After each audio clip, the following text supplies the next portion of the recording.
एक पुलिस वाले पर उत्तर बंगाल राष्ट्रीय परिवहन निगम के ड्राइवर को पिटाई का आरोप लगा है, जिसके बाद उत्तर बंगाल राष्ट्रीय परिवहन निगम के कर्मचारियों ने सड़क जाम कर प्रदर्शन करना शुरू कर दिया। यह सनसनीखेज घटना कूच बिहार के 20 नंबर वार्ड के खलासी पट्टी से सटे इलाके में घटी। इस घटना की वजह से उस इलाके में काफी ट्रैफिक जाम हो गया।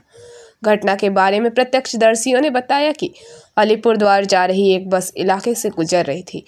तभी पुलिसकर्मी ने अचानक बस चालक को रोका, अपने हेलमेट से उसकी पिटाई शुरू कर दी।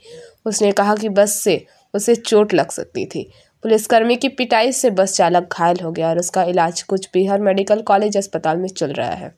घटना की सूचना मिलते ही कूच बिहार कोतवाली थाने के आईसी तपन पाल तुरंत मौके पर पहुंचे। वहीं स्थिति को संभालने और कर्मचारियों से बात करने के लिए उत्तर बंगाल राज्य परिवहन निगम के अध्यक्ष पार्थ प्रतिम रॉय भी मौके पर पहुंचे। यह सड़क जाम करीब 1 घंटे तक चला। आईसी तपन पाल के आश्वासन के बाद उत्तर बंगाल राष्ट्रीय परिवहन निगम के कर्मचारियों ने सड़क जाम हटा लिया। আমাদের একজন ড্রাইভারকে সম্ভবত দীপঙ্কর নাম, ওকে অন্যায়ভাবে সম্ভবত এক পুলিশ প্রশাসন ওকে আক্রমণ করছে। ও এখন থানায় হাসপাতালে ভর্তি। এইটার আমরা অবিলম্বে আমরা বিচার চাই এবং যে এটা আক্রমণ করছে তাকে শাস্তির ব্যবস্থা করতে হবে। তা নাহলে আমাদের এই অবরোধ চলতে থাকবে। এইটার থেকে আরো বৃহত্তর আন্দোলন আমরা যাব।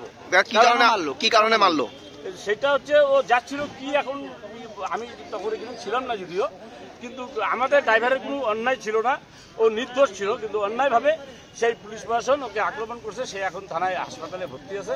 এটার আমরা সুস্থ বিচার চাই। ওই সময় ঘটনাটা কি হয়েছিল সেটা যদি একটু বলেন। কি অভিযোগ? আমাদের আলিপুরদুয়ার ডিপোর গাড়ি যাচ্ছে, ডাইন সাইড থেকে পুলিশ, সম্ভবত পুলিশের উর্দিধারী একজন পুলিশ কর্মী ডাইন সাইড দিয়ে যাচ্ছিল। ওকে লাগেনি, ও বলছে যে আমার এখনই লেগে যেত।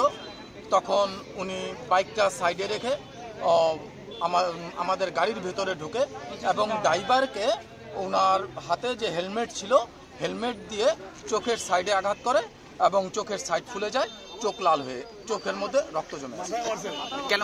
মাথার মধ্যে মেরেছে, সাইডে চোখের সাইডটা পুরো ফুলে গেছে। ওইটা গাড়িতে লোক ছিল, যাত্রী ছিল? গাড়িতে 2-1 লোক ছিল, তারা অলরেডি প্রেসের সামনে বয়ান দিয়েছে। অলরেডি আগে পুলিশ কি ইউনিফর্ম পরা ছিল? পুলিশের ইউনিফর্ম পরা ছিল এবং হাত দেওয়ার অধিকার নেই ভাবে এটা অন ডিউটি চালককে। আমরা অপরাধীর শাস্তি চাই। আমরা লিখিত কমপ্লেন করব থানায়। হসপিটালে গেছে, খবর নিয়ে এসেছি। আমি দেখা হয়নি, এখন ওর সাথে দেখা করছি আমি। ওর প্রচণ্ড ব্যথা পেয়েছে, আমার কাছে ছবি আছে, মুখটুক ফুলে গিয়েছে। এটা অত্যন্ত নিন্দনীয় ঘটনা। আমরা নিন্দা জানাই এবং ধিক্কার জানাই এই ঘটনাকে এবং অতি শক্ত দোষীর শাস্তি চাই। দাদা, এখন তো আন্দোলন চলছে, তাহলে কতক্ষণ আন্দোলন চলবে? শ্রমিক কর্মচারী আন্দোলন করবে। আজকে একজনকে মেরে দিয়েছে, কালকে আরেকজনকে মেরে দেবে। এইভাবে যদি চলতে থাকে তাহলে আগামী দিনে নাগরিক পরিষেবা দেওয়া বন্ধ করে দিতে হবে আমাদের শ্রমিক কর্মচারীদের। রাত্রি 10টা-11টা পর্যন্ত সরকারি বাসের।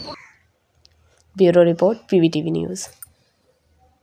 नियमित अपडेट एवं दुनिया भर की ताज़ा खबरों के लिए हमारे फेसबुक पेज को फॉलो एवं यूट्यूब चैनल को सब्सक्राइब करें। রানীগঞ্জ শহরের NSB রোডে অবস্থিত সুসজ্জিত এবং মনোরম পরিবেশে অতিথিদের পরিষেবার জন্য তৈরি অতিথি in hotel and restaurant. Hotel অতিথি ইন পরিষেবায় থাকছে অত্যাধুনিক সুবিধাযুক্ত এসি রুম।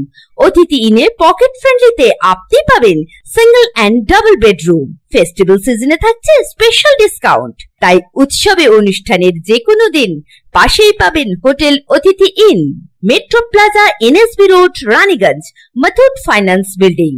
যোগাযোগ করুন এই নাম্বারে 7872933666 এবং 9434133666।